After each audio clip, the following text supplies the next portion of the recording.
Sometimes the most profound connections begin with the simplest human moments. A tired mother, a sleeping child, and a stranger's unexpected kindness. Danica Whitaker clutched her 4-year-old son Elijah's hand as they boarded the delayed evening flight. Her shoulders ached from double shifts at the diner, her uniform still smelling faintly of coffee. The boarding pass trembled in her tired fingers. This trip had taken every penny she'd saved. "Mama, I'm sleepy," Elijah whispered. "I know, baby. Just a little longer," Danica murmured, scanning seat numbers. 14A and 14B. She glanced at 14C, where a man in an expensive suit sat reading documents, wireless headphones covering his ears. Princeton Grayson didn't look up as they settled beside him. His fingers unconsciously traced an antique pocket watch tucked into his vest, a habit from years of guarding his heart. But sometimes the universe has other plans for the walls we build. What happens when exhaustion meets unexpected grace?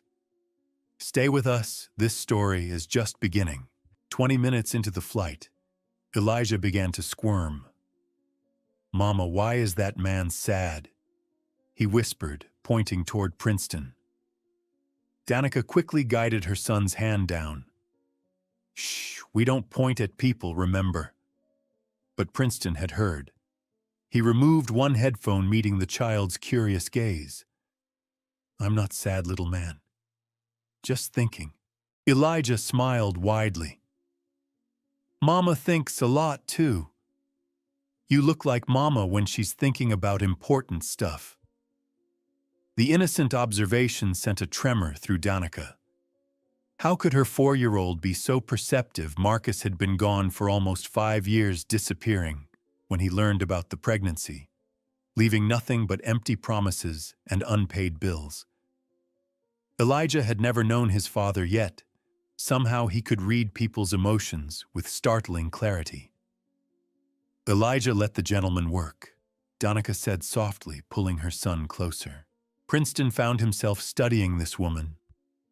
There was something about her presence that felt steady, grounded in a way his world of corporate mergers rarely offered. "It's quite all right," Princeton said, surprising himself. "What's your name?" "Elijah, I'm 4 3/4. 4 3/4 is very specific. I'm Princeton." "Like the school?" A genuine smile crossed Princeton's face. "Yes, like the school." As conversation continued, Danica's guard slowly lowered. This man spoke to Elijah with genuine interest, not condescension. "What do you do for work?" Elijah asked. "I help companies grow bigger." "Like gardening?" "Something like that, yes." But exhaustion was winning. The double shifts, financial stress, emotional weight of single motherhood, it all settled into her bones. Her eyelids grew heavy as Elijah's chatter continued. "Mama." Elijah's voice seemed to come from far away. And then darkness. Sometimes our deepest connections begin when we're too tired to maintain our defenses. What happens next will touch your heart in ways you never expected. When Danica's consciousness slowly returned, she became aware of 3 things. The plane was still in flight. Elijah's voice was humming softly, and her head was resting against something warm and solid. Her eyes snapped open to find herself leaning against Princeton's shoulder, her son curled peacefully in the stranger's arms. Panic flooded her system. "Oh God, I'm so sorry," she whispered, pulling away quickly. "Elijah, come here right now." But Princeton's voice stopped her retreat. "He's fine. I was singing to him." Singing. Danica stared at this composed businessman who looked like he'd never hummed a tune in his life. "My mother used to sing it to my older brother and me," Princeton said quietly, his eyes distant. "Golden slumbers fill your eyes, smiles awake you when you rise." The gentle melody in his deep voice sent an unexpected warmth through Danica's chest. This wasn't the detached executive from earlier. This was someone revealing a carefully guarded piece of his soul. "Sleep, pretty baby, do not cry, and I will sing a lullaby." Princeton continued, his voice barely above a whisper. Elijah stirred slightly, but didn't wake, his small hand unconsciously gripping Princeton's sleeve. "I haven't sung that in 15 years. Princeton admitted, his fingers finding the pocket watch again. "Not since." He didn't finish the sentence, but Danica saw the shadow that crossed his features. Loss. She recognized it because she carried her own. "Thank you," she said simply. "He doesn't usually trust strangers." "Children have good instincts about people," Princeton replied, looking down at Elijah's peaceful face. "He reminds me of someone I used to know." The remainder of the flight passed in comfortable silence, punctuated by soft conversation. Princeton learned that Danica worked 2 jobs to support herself and Elijah, that she'd moved across the country to escape painful memories, and that despite everything, she maintained an unshakable belief in goodness. Danica discovered that Princeton's wealth came from building technology companies, that he lived alone in a Manhattan penthouse, and that behind his polished exterior lay a loneliness so profound it seemed to echo through his careful words. When they landed, Princeton hesitated at the gate. "Perhaps," he began, then stopped himself. What was he doing? This woman had a life, responsibilities, a world completely separate from his own. But Danica was watching him with those perceptive eyes, and he found himself pulling out a business card. "If you or Elijah ever need anything while you're in the city," he said, his usual confidence wavering slightly. Danica took the card, her fingers brushing his briefly. The simple contact sent an unexpected jolt through both of them. "Thank you, Princeton, for everything." He watched them disappear into the crowd, Elijah's small hand secure in his mother's grasp, and felt something shift in his chest, a crack in the armor he'd spent years constructing. 3 days later, Danica stood in her modest apartment, Princeton's business card propped against a coffee mug on her kitchen counter. She'd read it dozens of times, Princeton Grayson, CEO, Grayson Technologies. Below the corporate information, he'd handwritten a number and 4 simple words: for emergencies or coffee. "Mama, is the airplane man coming to visit?" Elijah asked, pointing at the card. "No, sweetheart. He was just being kind." But that evening, as she tucked Elijah into bed, her son asked the question that had been haunting her thoughts. "Why did he look sad, Mama? Like you do sometimes when you think I'm not watching?" Danica's breath caught. "What do you mean?" His eyes. "They're sad like yours get when you look at Daddy's picture." From the mouths of babes. Elijah's innocent observation struck deeper than any adult insight could have. That night, Danica found herself unable to sleep, turning Princeton's card over in her hands. There had been something in his voice when he sang that lullaby of vulnerability that spoke to the wounded places in her own heart. Meanwhile, across the city, Princeton sat in his sterile penthouse office late into the night. He was surrounded by the cold gleam of success, floor-to-ceiling windows overlooking Manhattan, awards lining the walls, the constant buzz of his phone with business calls. He'd built this empire as a fortress against loneliness. Working 18-hour days helped him avoid the silence that reminded him of everything he'd lost. The pocket watch lay open on his desk, its hands pointing to midnight. Inside the cover, a faded photograph showed 2 young boys with matching grins, Princeton and his older brother Thomas. He touched the image gently, as he had every night for 5 years. "You would have liked her, Tommy," he whispered to the empty room. "She's strong, like you always said I should find." His phone buzzed with another late-night business email, another acquisition to review, another way to fill the hours until dawn. But for the first time in years, Princeton ignored it. His mind was filled instead with the memory of a tired woman's head on his shoulder and a child's trusting smile. The next morning, Princeton visited his mother at Mercy General Hospital, carrying the pocket watch as he always did.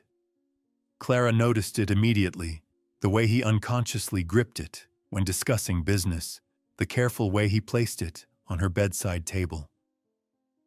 "You met someone?" Clara said quietly, her eyes sharp despite her frail appearance. Princeton looked up from the financial reports he'd been reviewing. "Mother, the watch. You only fidget with Thomas's watch when you're thinking about love and loss." Clara smiled softly. "Tell me about her." As Princeton described the flight, Danica's strength, Elijah's innocent wisdom, Clara listened with growing interest. When he finished, she asked the nurse to help her write a message. "What are you doing?" Princeton asked. "Something you're too scared to do," Clara replied. "I'm going to invite that young woman to visit. Someone needs to tell her that my son's heart isn't as closed as he pretends it is." 2 days later, Danica received an unexpected text. "Dear Ms. Whitaker, this is Nurse Janet from Mercy General Hospital. Mrs. Clara Grayson asked me to contact you. She would very much like to meet you and your son, Elijah. Would you be available to visit this afternoon?" Danica stared at the message. How did Princeton's mother know she existed?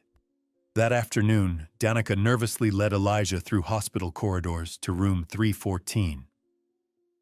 Clara Grayson was smaller than expected, but her eyes held sharp intelligence. "You must be Danica, and this handsome young man must be Elijah.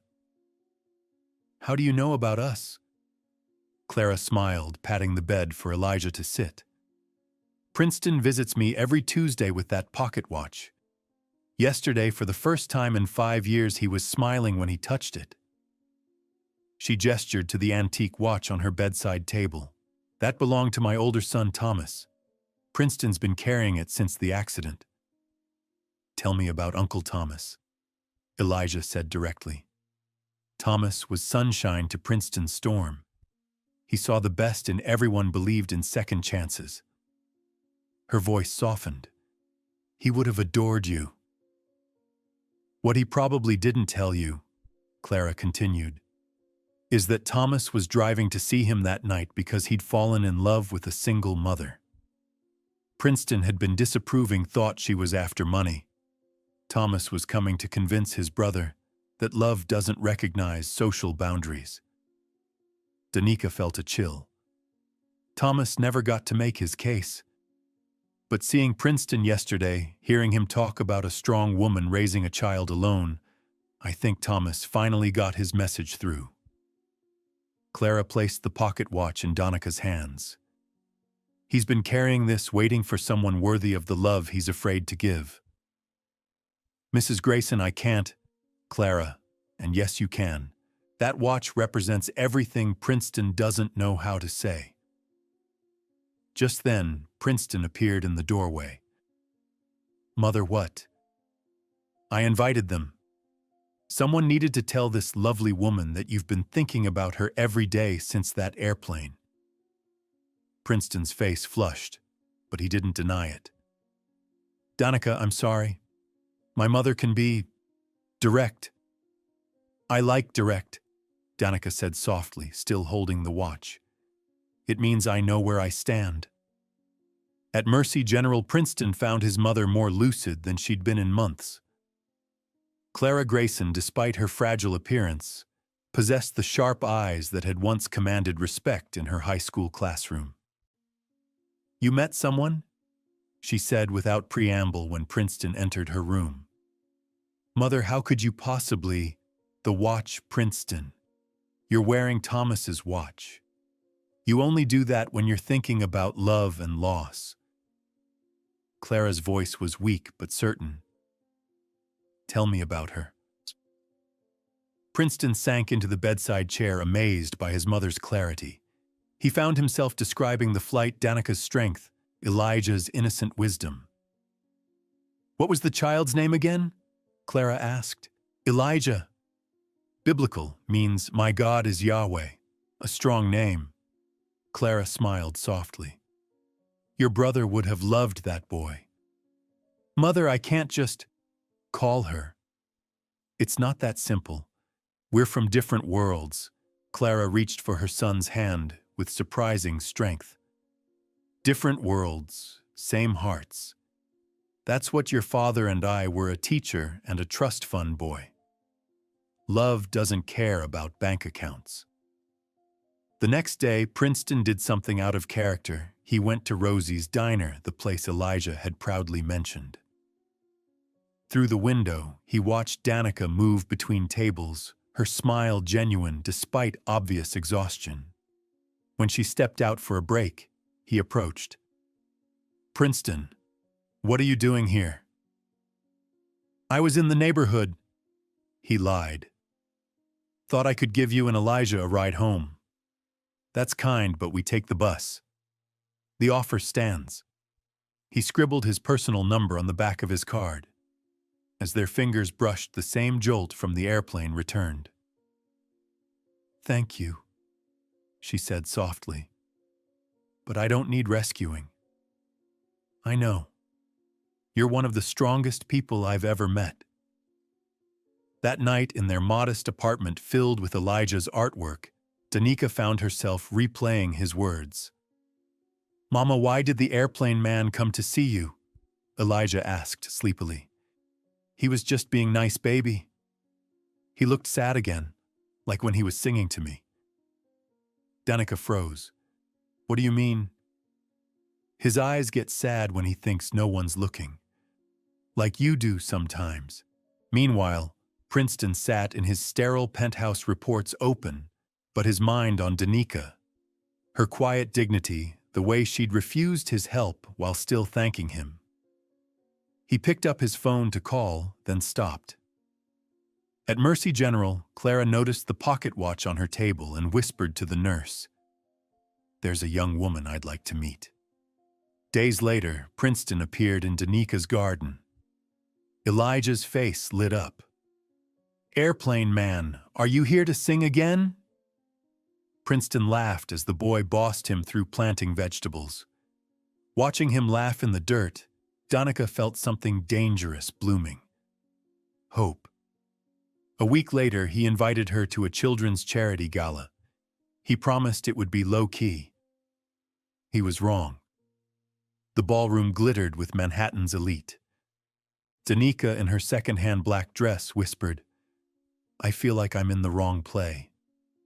You belong here more than anyone, Princeton said firmly. For a while, she believed him until Isabel Crane swept in, smile sharp as glass.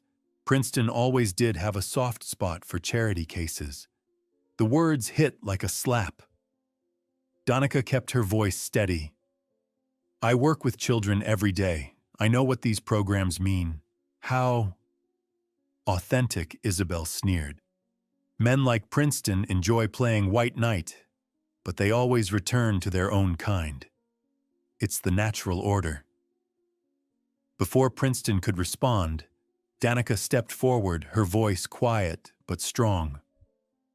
You're right about one thing, I don't belong in this world. Not because I'm not good enough for it, but because it's not good enough for me. I'd rather raise my son in a world where character matters more than stock portfolios, and kindness isn't a tax write-off. She turned to Princeton, her dignity intact, despite the storm in her chest. Thank you for a lovely evening. I think it's time to go home. As Danica walked away, the ballroom's chatter swelled. Princeton stood frozen, torn between following her and facing Isabel's damage. Meanwhile, at Mercy General, Clara scrolled the society pages with the nurse's help. She spotted Princeton in a tux stricken and Danica walking away with quiet grace. That poor girl, Clara murmured. She's just like I was, surrounded by wolves but too proud to show the bite marks. That night, Princeton went to Danica's apartment. Danica, please, let me explain. There's nothing to explain. She wasn't wrong, Princeton. We are from different worlds. Elijah is that Chew, Princeton, came a small voice. Danica's heart broke. Say goodnight, baby. Chew Princeton has to go back to his world now. Driving home, Isabel's poison echoed in his head, Danica's words burning in his chest. Weeks of ignored pain finally caught up. At a stop sign, he nearly missed a stabbing pain shot through his chest and arm. Vision blurred, heart hammering. This time it didn't subside. He woke in a hospital bed, electrodes on his chest. You had a cardiac episode, the doctor explained. Stress-induced, worsened by an undiagnosed condition. You're lucky someone found you. Staring at the ceiling, one thought consumed him. He'd almost lost the chance to make things right. The walls around our hearts aren't built in a day, nor do they crumble overnight. But sometimes the right person finds the crack that lets the light in. 2 weeks later, Danica's tentative peace shattered with a scene that would haunt her dreams. She was running late, picking up Elijah from the neighborhood playground, when she spotted a familiar figure pushing her son on the swings. Marcus looked different, clean-shaven, wearing new clothes, his smile warm and practiced. The sight of him sent ice through her veins. How had he found them? Then she remembered the charity gala had been covered in the society pages, photos of her with Princeton circulating online. Marcus must have seen them. Higher, Daddy, higher. Elijah laughed, completely unaware of the danger. Danica's blood turned to ice. She ran across the playground, every protective instinct screaming. Elijah! Come here right now! Mama! Elijah jumped off the swing, running to her. Look, Daddy came back. He said he's been looking for us everywhere. Marcus stood slowly, his smile never wavering. Hello, Danica. You look good. Stay away from my son, Danica said, pulling Elijah behind her. Our son, Marcus corrected gently. And I'm not here to cause trouble. I just wanted to see him. I've been watching the playground for weeks, hoping to catch a glimpse. When I saw him playing alone while you were at work. He gestured toward the teenage babysitter who sat on a nearby bench, scrolling through her phone, oblivious to the drama unfolding. You had no right. I have every right, Marcus interrupted. I'm his father. Mama, why are you mad? Elijah asked, confusion replacing his earlier joy. Daddy brought me a new truck, and he said we could go to the zoo next week. The innocent trust in her son's voice nearly destroyed Danica's composure. Elijah, go sit on that bench and count to 100. Don't move until I come get you. Once Elijah was out of earshot, Danica turned on Marcus with fury she'd been holding back for 3 years. How dare you contact him without going through me first? How dare you fill his head with promises you'll never keep? Who says I won't keep them? Marcus's facade slipped slightly. I've changed, D. I've got my life together now. Good job, steady income. Elijah deserves to know his father. You gave up that right when you disappeared the moment I told you I was pregnant. People change. I was young and scared. Now I'm ready to be the father he needs. Marcus stepped closer. The father he deserves. Not some replacement you've been shopping for among the country club set. Danica's stomach dropped. What are you talking about? Come on, D, you think I don't know about your billionaire boyfriend, about the fancy events and expensive lawyers? I saw the pictures online, read the articles. Mystery woman catches Princeton Grayson's eye at charity gala. Marcus's voice hardened. You really think some rich white boy is going to make an honest woman out of you? Or is this all about the money? The cruel accusation hit like a physical blow. My personal life is none of your business. It is when it affects my son, and when my lawyer tells me a custody case might actually be winnable now. Marcus's smile turned calculating. See, I've got a steady job now, construction work, good pay. And I've got witnesses who'll testify that you're neglecting Elijah, leaving him with babysitters while you chase after wealthy men. The world tilted around Danica. You can't take him from me. I don't want to, but I will if you don't start making better choices. Marcus glanced toward Elijah, who was watching them anxiously from the bench. Think about what's best for him, not what makes you feel special. As Marcus walked away, he called back to Elijah. See you soon, buddy. Daddy promises he's not going anywhere this time. Mama. Elijah approached cautiously. Why are you crying? Did Daddy say something bad? That evening, after Elijah was asleep, Danica sat at her kitchen table staring at Princeton's business card, her hands shaking with more than fear. She'd sworn she'd never depend on anyone again, but terror for her son's safety trumped everything else. Princeton, it's Danica. I need help. He was at her apartment within 30 minutes, his face grave when he saw her tear-stained cheeks. What happened? She told him everything: Marcus's sudden reappearance, his manipulation of Elijah, the custody threat. Princeton listened without interruption, his jaw tightening with each detail. He can't take Elijah, Danica finished, her voice breaking. He doesn't love him. He just wants to hurt me. He won't, Princeton said with quiet certainty. I'll make sure of it. Princeton, I can't ask you to. You're not asking. I'm offering. He pulled out his phone. I know the best family lawyers in the state. We'll fight this. The next day, Princeton visited his mother at the hospital, bringing not just the pocket watch, but something else, a yellowed envelope he'd found in Thomas's belongings 5 years ago, but had never been able to open.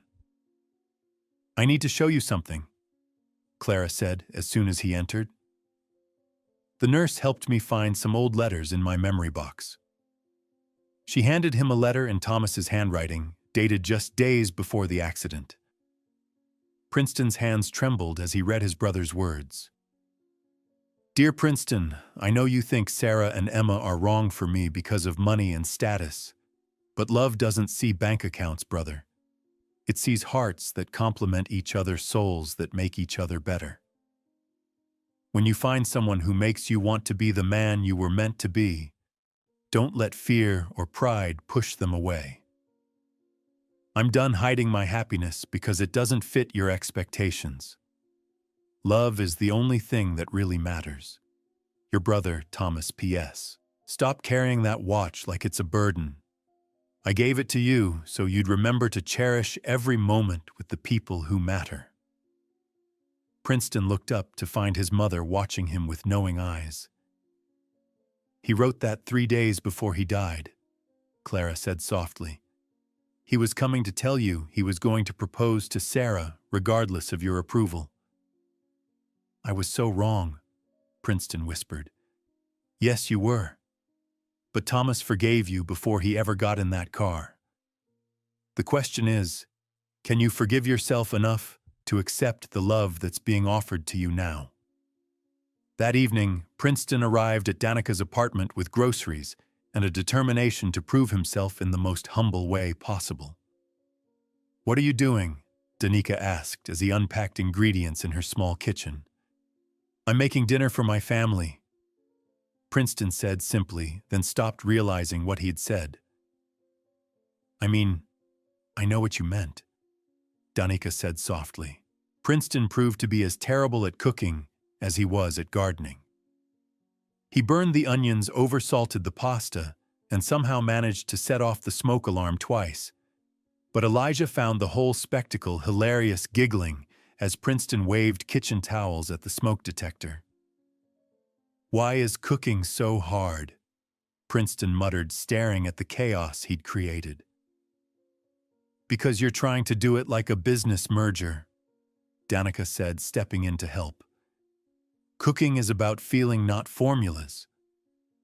As she guided his hands, showing him how to properly stir the sauce, Princeton felt something shift inside his chest. This was what Thomas had tried to tell him, that the best moments weren't planned or purchased. They were lived one small disaster at a time with people who loved you enough to laugh at your failures. "Dad, Princeton," Elijah said suddenly, the title slipping out so naturally that all three of them froze. "Is that okay?" Elijah asked, suddenly uncertain. "Can I call you Dad?"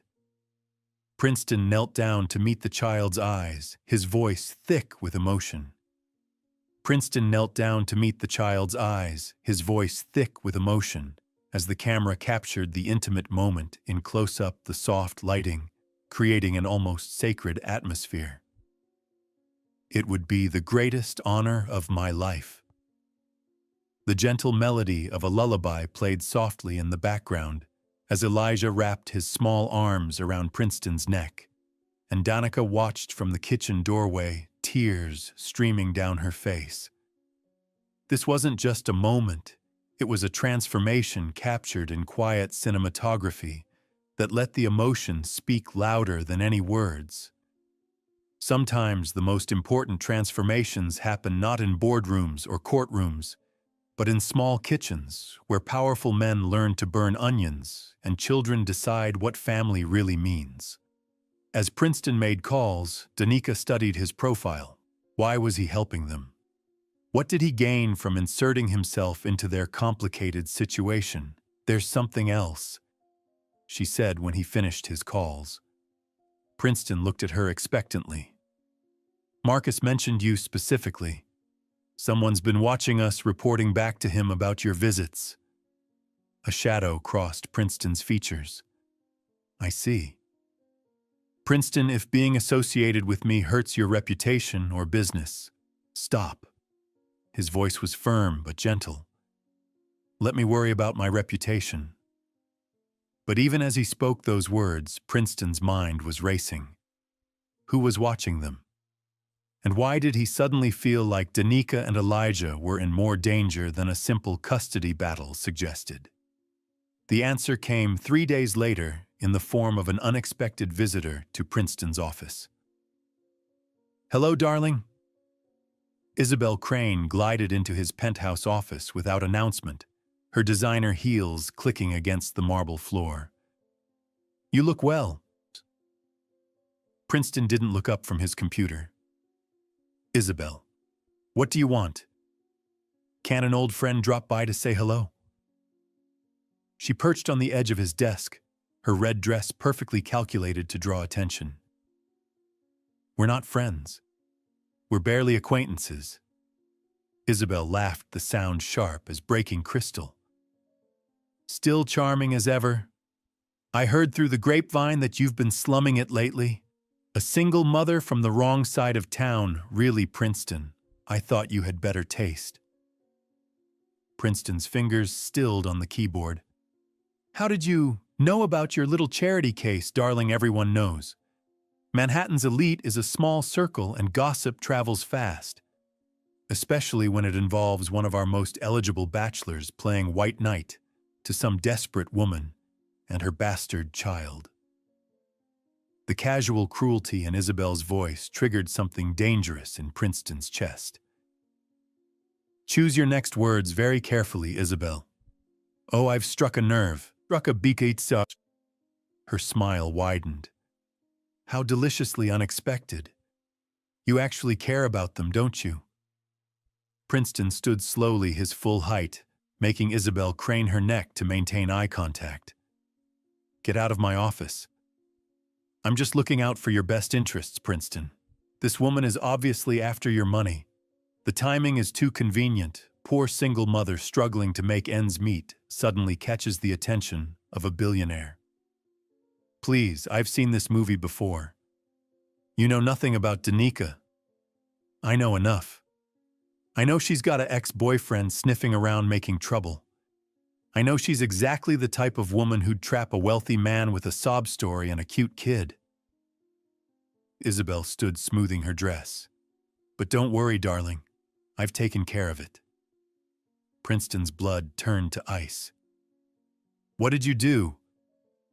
"Nothing dramatic. just made sure the right people knew about your little dalliance. Amazing what a private investigator can dig up when properly motivated old boyfriends, custody disputes, financial struggles. The ex-boyfriend was particularly interested in hearing about your involvement with his son, especially when I explained how it might affect his chances in court. The pieces clicked into place with horrifying clarity. Isabel hadn't just spread gossip, she had actively sought out. Marcus provided him with information about Princeton's wealth and Danaka's relationship, possibly even helped fund his legal challenge. You vindictive, careful Princeton. I'm trying to save you from making a terrible mistake. This woman will ruin you, take your money, destroy your reputation, and leave you with nothing. Trust me, I'm doing you a favor. Princeton moved around his desk with predatory grace, backing Isabel toward the door. Let me make something crystal clear. If you've hurt Danica or Elijah in any way, if you've contributed to this custody battle, I will destroy you. Not financially, personally. I will make sure every door in this city closes to you permanently. For the first time, uncertainty flickered in Isabel's eyes. You're threatening me over some nobody waitress. I'm promising you, stay away from them. Stay away from me, and pray that whatever damage you've done can be undone. After Isabel left, Princeton sat alone in his office, the magnitude of the situation crushing down on him. His association with Danica had painted a target on her back. His world, with all its petty jealousies and vicious games, was threatening the very people he'd grown to care about most. He picked up his phone to call Danica, then stopped. How could he tell her that his feelings for her and Elijah might cost them everything love sometimes demands, the ultimate sacrifice? Knowing when to step away to protect the ones who matter most. But what happens when staying away might be the biggest mistake of all? The custody hearing was set for 6 weeks later, an unusually expedited timeline that Princeton's legal team had fought to achieve. Emergency custody situations move faster, Sarah Chen had explained, especially when we can demonstrate potential harm to the child. Those 6 weeks felt like both an eternity and a heartbeat. Danica lived in constant fear that Marcus would approach Elijah again, while Princeton hired discreet security to watch over them both. The stress began taking its toll on everyone, especially Elijah, who kept asking why his daddy couldn't come visit and why everyone looked so worried all the time. Elijah was asleep, but even his peaceful breathing couldn't calm the storm in her mind. Tomorrow she would face Marcus in court, fighting for the right to keep the most precious thing in her world. A soft knock at her door broke through her anxious thoughts.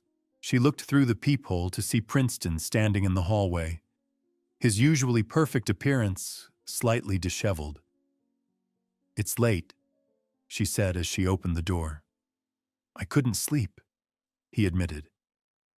"I keep thinking about tomorrow." They sat together on her small couch, the legal papers spread between them like a battlefield map. "Princeton, I need you to know something," Danica said quietly. "Whatever happens tomorrow, I'm grateful. You didn't have to help us, but you did. That means more than I can ever repay." "Danica, let me finish." Her voice was steady despite the tears in her eyes. "I also need you to know that I understand if this is where we say goodbye. Your world and mine, they don't mix. I've seen how people look at us together, heard the whispers. I won't be the reason your life gets complicated." Princeton turned to face her fully, his gray eyes intense in the dim lamplight. "Do you really think I care about the whispers? You should. Your reputation, your business. Can all go to hell if it means losing you and Elijah." The raw honesty in his voice stopped her protests. Before she could respond, Princeton was pulling out his phone. "There's something I need to show you. Someone you need to meet." He made a video call, and within moments, Clara Grayson's face appeared on the screen. Despite the sterile hospital background, her eyes were bright and alert. "Mrs. Grayson," Danica leaned closer to the phone, confused. "Clara, please, dear. And you must be Danica." Clara's smile was warm despite her obvious frailty. "Princeton has told me so much about you and young Elijah." "I don't understand." Danica looked between Princeton and the phone. "Show her Princeton," Clara said gently. Princeton reached into his jacket and pulled out the antique pocket watch Danica had seen him fidget with on the airplane. He opened it carefully, revealing not just the time, but a small photograph tucked inside the cover. "This was my brother Thomas," Princeton said quietly. "He died 5 years ago in a car accident. He was coming to see me to talk me out of a merger that would have cost thousands of jobs. I was so focused on profit that I couldn't see the human cost. Thomas saw it clearly." Danica studied the photograph. 2 young men with Princeton's gray eyes, their arms around each other, genuine joy radiating from their faces. Thomas was supposed to be the one who inherited the company. Princeton continued. "He was the one with the heart, the vision, the ability to see people instead of profit margins. I've been trying to fill his shoes ever since, but I've been doing it all wrong." Clara's voice came through the phone speaker. "Tell her the rest, son." Princeton looked at his mother, then back at Danica. "After Thomas died, I shut down. Built walls around my heart because loving people meant losing them. Then I met you and Elijah on that plane, and for the first time in 5 years, I remembered what it felt like to connect with someone, to want to be better than I was." "Princeton." Danica's voice was barely a whisper. "But here's what I realized tonight sitting in my empty penthouse thinking about tomorrow's hearing. The pocket watch isn't just about Thomas anymore. It's about time, about not wasting the precious moments we have with the people who matter." He closed the watch and placed it gently in Danica's hands. "This has been in my family for 3 generations. It represents love, loss, and hope. I want you to have it." Danica stared at the watch, overwhelmed. "I can't accept this. It's too valuable, too important." "It's worthless sitting in my pocket," Princeton said firmly. "But in your hands, carried by someone who understands what love really costs, what family really means, it has purpose again." Clara's voice drew their attention back to the phone. "Danica, dear, may I ask you something?" "Of course." "Do you love my son?" The directness of the question caught Danica off guard. She looked at Princeton, who was watching her with an expression of vulnerable hope she'd never seen before. She started, then stopped. Why was she hesitating? Fear, pride.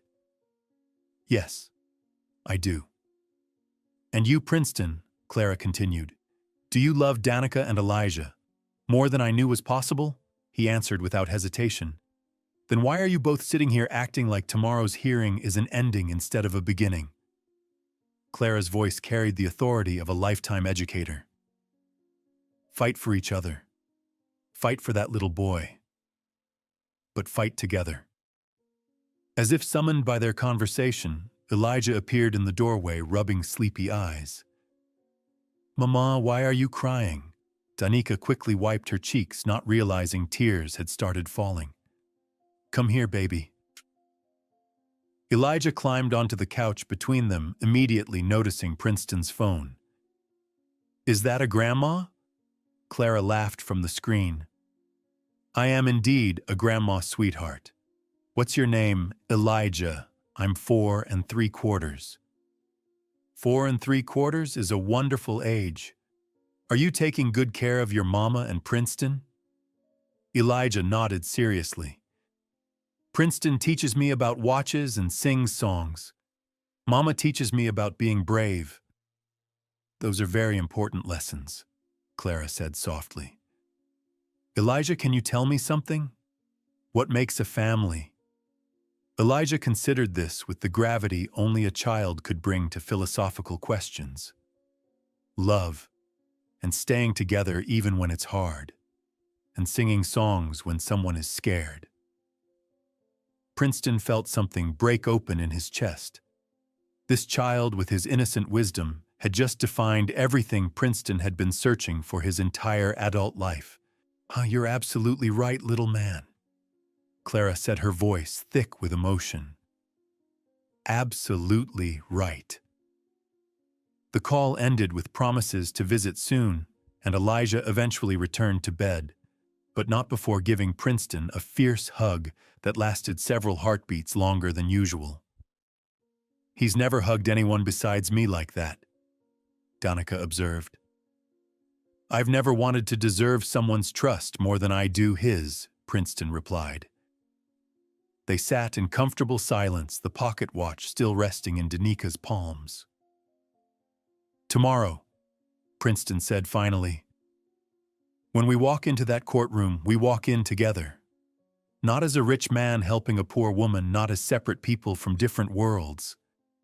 We walk in as a family." Danica looked up at him, hope and fear warring in her expression. "What if we lose? Then we lose together." But Danica, Princeton reached for her hand, his fingers intertwining with hers. "We're not going to lose, because what we have is real. It's built on truth and choice and love. That's stronger than anything Marcus or his lawyers can throw at us." As Danica finally drifted off to sleep that night, Princeton's pocket watch clutched in her hand, she realized that somewhere between a chance encounter on an airplane and this moment, she'd stopped being afraid of hope. Tomorrow would bring the fight of their lives. But tonight, for the first time in years, Danica Whitaker fell asleep believing in happily ever after. The courtroom was smaller than Danica had expected, but the weight of its decisions felt enormous. She sat beside Princeton's attorney, Sarah Chen, trying to project confidence she didn't feel. Across the aisle, Marcus looked polished and prepared his lawyer, whispering last-minute strategies. Princeton sat directly behind Danica, close enough that she could feel his presence like a steady anchor. Clara had insisted on attending despite her condition, not physically, but through a video call setup that the court had approved due to her status as Princeton's only living relative and her relevant testimony about family stability. Her image appeared on a large screen in the courtroom, her hospital room visible behind her. "All rise," the bailiff announced as Judge Patricia Morrison entered. "Family court is now in session." Marcus's testimony came first. He painted himself as a reformed man who'd made mistakes, but was now ready to be the father Elijah deserved. He had a steady job, a stable apartment, and according to his lawyer, the biological right to raise his son. "Mr. Langston," Judge Morrison said during cross-examination, "you've had no contact with your son for 3 years. Can you explain this absence?" "Your Honor, I was young and scared when I learned about the pregnancy. I made the wrong choice leaving, but I've spent these years growing up, getting my life together. I want to make amends." It sounded reasonable, even noble. Danica's heart sank as she watched the judge taking notes. Then it was her turn. "Ms. Whitaker," Sarah Chen began gently, "please tell the court about your relationship with Elijah." "He's everything to me," Danica said simply. "From the moment I knew I was pregnant, every decision I've made has been about giving him the best life possible. I've worked multiple jobs, moved across the country, sacrificed everything to make sure he feels safe and loved. And his daily routine. He wakes up every morning and helps me make breakfast. He's learning to read, loves to paint, and asks approximately 1,000 questions per day." A small smile crossed Danica's face. "He's kind, curious, and the most resilient person I know." "Ms. Whitaker, you're a single mother working multiple jobs. How do you manage quality time with Elijah?" "I don't manage it, I prioritize it. Yes, I work hard, but Elijah comes to the diner with me sometimes. He does homework at the counter while I work. We read together every night, and I've never missed a bedtime story. Quality time isn't about having endless hours. It's about making every moment count. Marcus's lawyer stood for cross-examination. Ms. Whitaker, isn't it true that you're currently involved with a wealthy man who's helping fund your legal defense? Danica's stomach dropped. She'd known this would come up. Mr. Grayson is a friend who pays for lawyers who visits your home regularly. Ms. Whitaker, isn't it convenient that you've attracted a wealthy benefactor just as you're facing a custody challenge? Objection, Sarah Chen said firmly. Sustained, Judge Morrison ruled. Counselor, please stick to relevant questioning. But the damage was done. The implication hung in the air like smoke. Your Honor, Princeton's voice cut through the tension as he stood. May I address the court? Judge Morrison looked surprised. Mr. Grayson, you're not listed as a witness.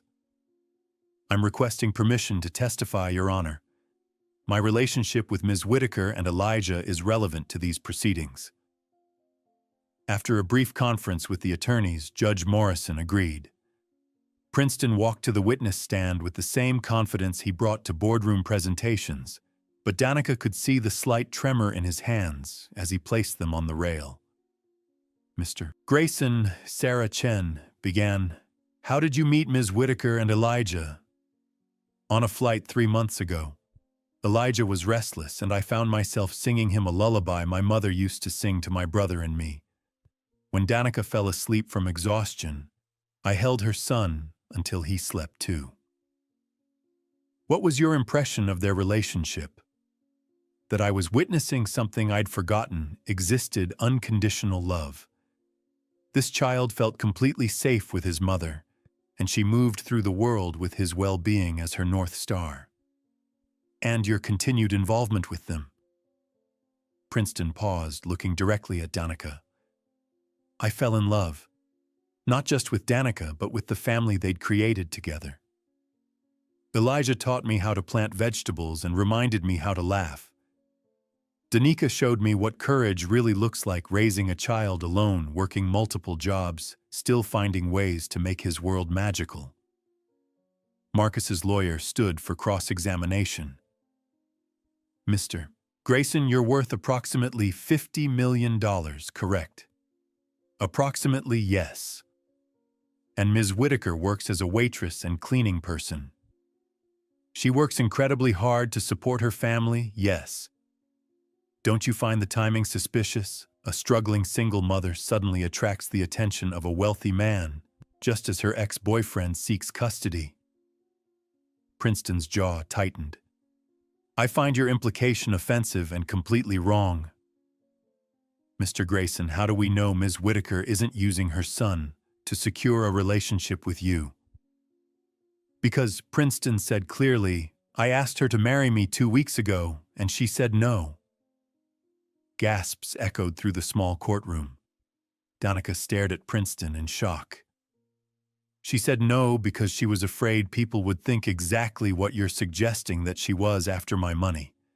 She was willing to sacrifice her own happiness to protect her integrity and her son's well-being. Does that sound like a gold digger to you? The lawyer had no response. Furthermore, Princeton continued, Elijah calls me Dad now. Not because anyone taught him to, not because his mother encouraged it, but because that's how he sees our relationship. And I've never been more honored by any title in my life. Judge Morrison called for a brief recess. As they waited, Clara wheeled her chair over to Danica, her frail hands clutching something precious. Clara, you shouldn't have come. You're not well enough. Nonsense. Clara interrupted, her voice weak but determined. Some moments are too important to miss. She pressed the antique pocket watch into Danica's hands, along with the yellowed letter Thomas had written. Read this, Clara whispered. With trembling fingers, Danica unfolded Thomas's letter. Her eyes filled with tears as she read his words about love transcending social boundaries, about not letting fear push away the people who matter most. "Clara, I can't accept this. You already have, dear." Clara's voice was barely audible. "Princeton has been carrying that watch for 5 years, waiting for someone worthy of the love he's afraid to give. Today I see that person clearly." Clara's eyes found Princeton across the courtroom. "A man is only truly wealthy when someone calls him home," she said, her voice carrying despite its frailness. "And you, my dear girl, you are his home." Just then, Elijah broke free from the victim advocate's supervision and ran to Princeton. "Dad Princeton!" He called out, his voice echoing through the quiet courtroom. "Are you okay? You look sad." The entire courtroom fell silent. Even the court reporter stopped typing. Princeton knelt down, pulling Elijah into his arms. "I'm okay now, little man. Are you?" "Yeah, 'cause you're here. Mama said you might have to go away, but I told her you promised you wouldn't leave us." Elijah's innocent certainty carried across the room. "Dads don't break promises, right?"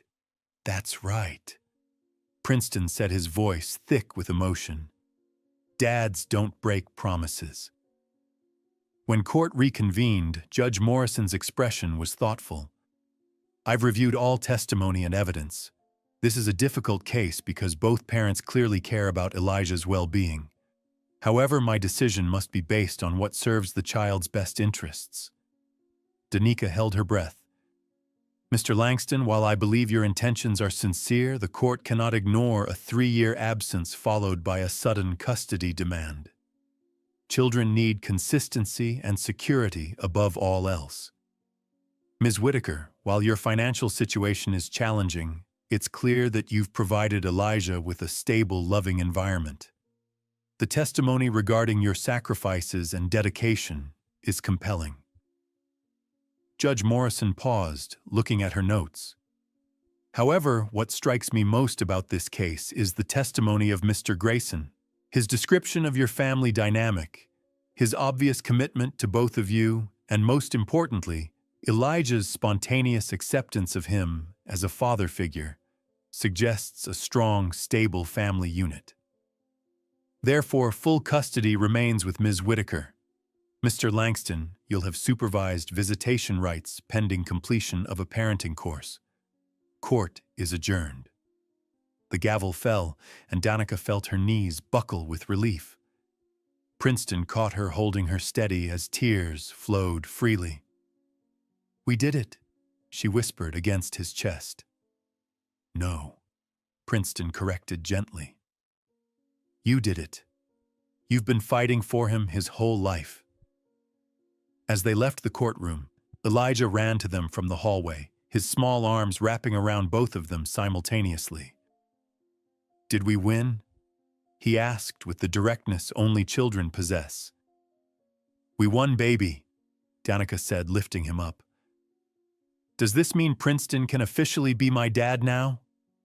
Princeton's throat tightened with emotion. "If your mom says yes to something I asked her."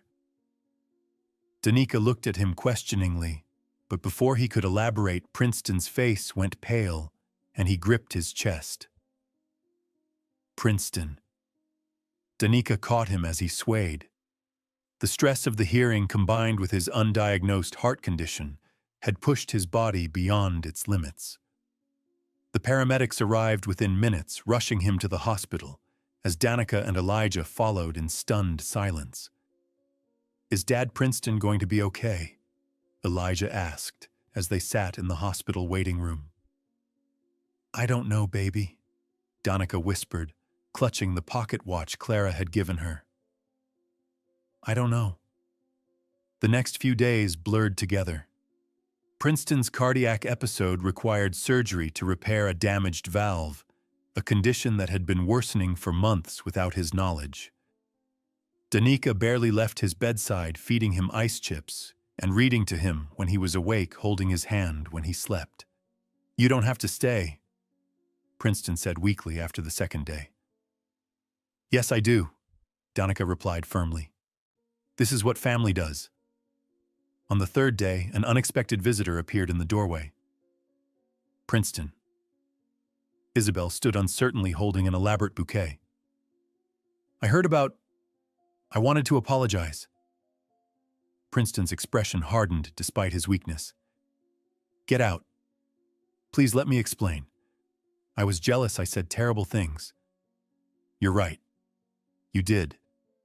Princeton's voice was quiet but final. You tried to destroy the best thing that ever happened to me because you couldn't stand to see me happy. I know, and I'm sorry. Danica is everything, Princeton said clearly. She's my heart, my home, my family. And you tried to take that from me. We're done, Isabel. Permanently.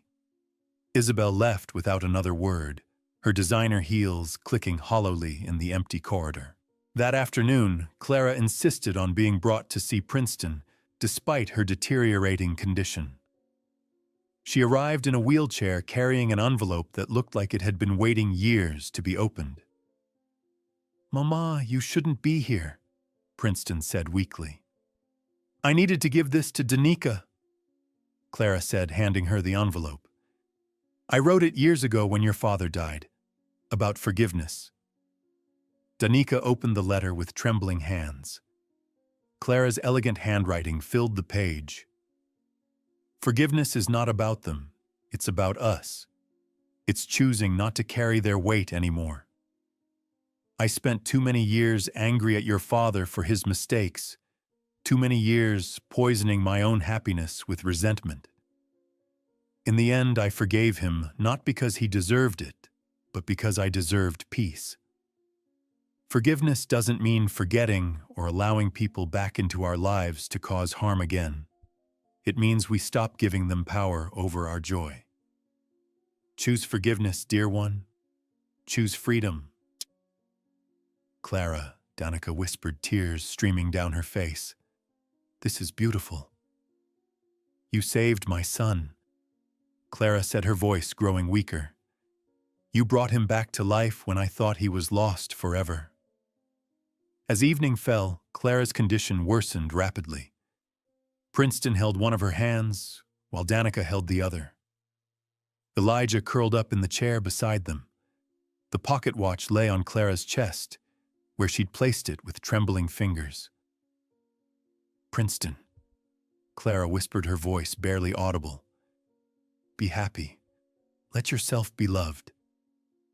Her eyes found Danica's. Take care of my boys, both of them. Clara's breathing grew shallow.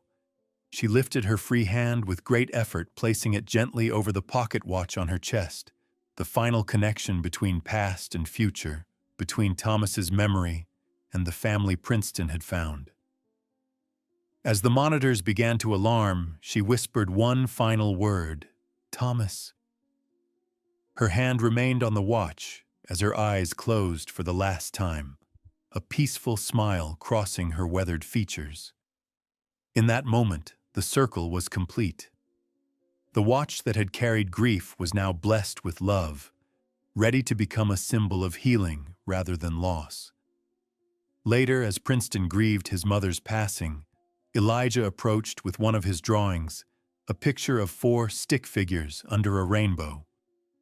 Clara was depicted with angel wings smiling down at Princeton, Danica, and Elijah holding hands. Grandma Clara isn't really gone, Elijah announced with the wisdom only children possess. She's in the watch and in Dad Princeton's heart, and in the way we love each other. Princeton pulled his son close, marveling at how this little boy had just defined healing in the simplest, truest terms possible. Sometimes the people we lose become the foundation for the love we build. Clara's final gift wasn't just forgiveness. It was permission to embrace the family that had been waiting for them all along. 3 months after Clara's funeral, when the grief had softened into gentle remembrance, and Elijah had stopped asking when Grandma Clara would come back from heaven, Princeton, and Danica decided they were ready to celebrate their new beginning. The wedding was small, held in the community garden, where Princeton had first learned to plant vegetables with dirt-stained hands. A gentle minister who had known Clara during her teaching years officiated, sharing stories about how Clara had always believed that the best families were the ones people chose for themselves. "Clara wanted me to tell you," the minister said, "that this garden represents everything she hoped for you: growth, nurture, and the patience required for beautiful things to bloom. Princeton, Danica, and Elijah, you've cultivated something rare here." Elijah stood between them, holding a handmade sign that read, "Say Yes," in colorful crayon letters. His job, he'd announced importantly, was to make sure both adults remembered their lines. "I, Princeton, take you, Danica, not just as my wife, but as my teacher." Princeton said, his voice steady despite the emotion in his eyes. "You've shown me that strength isn't about building walls. It's about opening doors. You've taught me that real wealth isn't in bank accounts. It's in Sunday morning pancakes and bedtime stories, and the way Elijah laughs when I sing off-key." Danica wiped away tears as she spoke her vows. "I, Danica, take you, Princeton, as my partner in every adventure. You walked into our lives and saw not a single mother struggling to survive, but a family worth joining. You've shown Elijah what good men look like, and shown me what it means to be truly seen." "And I," Elijah announced unprompted, "take you both as my family forever and ever." The small gathering erupted in laughter and tears. But even perfect moments carry shadows. As guests mingled afterward, Danica noticed Loretta Whitaker standing at the garden's edge, her appearance startling in its familiarity. Danica hadn't seen her mother in 4 years. "Danica," Loretta stepped forward hesitantly. "You look beautiful. What are you doing here?" Danica's voice was careful, controlled. "I heard about the wedding through, well, news travels. I wanted to see my grandson, to apologize." Princeton appeared at Danica's side, immediately sensing tension. "You lost the right to call him your grandson when you told me to choose between you and my pregnancy," Danica said quietly. "When you called him a mistake that would ruin my life. I was wrong. I was scared and wrong, and I've regretted it every day since." Elijah, curious about the serious adult conversation, wandered over. "Mama, who's the sad lady?" Loretta's face crumpled at the innocent question. This beautiful, confident child didn't even know who she was. "Someone who made some very bad choices a long time ago," Danica said carefully. "Elijah, go find Grandma Clara. She has something special to show you." As Elijah skipped away, Loretta tried once more. "Danica, please. I know I can't undo what I did, but—" "You're right. You can't." Danica's voice wasn't angry, it was tired. "I've built a life, a family, a future without you. I've learned to choose peace over pain, and that means choosing who gets to be part of our story. I'm your mother." "No," Danica said with finality. "You're the woman who gave birth to me. Clara Grayson is Elijah's grandmother. Princeton is his father. And I'm the woman who learned that family is chosen, not given." Princeton watched Loretta walk away, then turned to his wife. "Are you okay?" "I'm free," Danica said with wonder in her voice. "For the first time in my life, I'm completely free from needing her approval or love or acknowledgement. It doesn't hurt anymore." That evening, they visited Thomas's grave. The headstone was simple: Thomas Michael Grayson, beloved son and brother. He saw the best in everyone. Princeton knelt to place fresh flowers while Danica stood beside him, Elijah between them. "Tommy," Princeton said quietly, "I'd like you to meet my family, Danica and Elijah. They brought me back to life." Elijah, with the fearless curiosity that had first charmed Princeton on the airplane, asked, Is Uncle Thomas watching us from heaven? I think so, Princeton said. Then he can see this. Elijah pulled out a crayon drawing he'd been working on, stick figures holding hands under a rainbow labeled family in uneven letters. He placed the drawing against the headstone, weighing it down with a small stone. Now Uncle Thomas knows we're all together, Elijah announced with satisfaction. As they walked back to their car, Danica asked the question that had been weighing on her heart. Princeton, do you think we should forgive them? Marcus, Isabel, my mother Clara forgave your father for all his mistakes. Princeton considered this, thinking of his mother's wisdom about forgiveness. Clara once told me that forgiveness isn't about them, it's about us. It's about choosing not to carry their weight anymore. So we forgive them. We forgive them for our own peace, Princeton said. But forgiveness doesn't mean forgetting. It doesn't mean letting them back into our lives to cause more harm. It means we stop giving them power over our happiness. I think I understand, Danica said. We forgive them so we can fully love each other. 6 months later, Clara passed away peacefully in her sleep, her hand resting on a letter she'd written to Danica. My dear daughter, and you are my daughter in every way that matters, take care of my boys. Princeton needs your strength, and Elijah needs his songs. Love is the only legacy that truly lasts. At Clara's funeral, Elijah asked why everyone was crying. Because we miss her, Danica explained. But she's still with us, Elijah said matter-of-factly. In the watch and the songs and the way Princeton makes pancakes now, she taught him that. From the mouths of babes.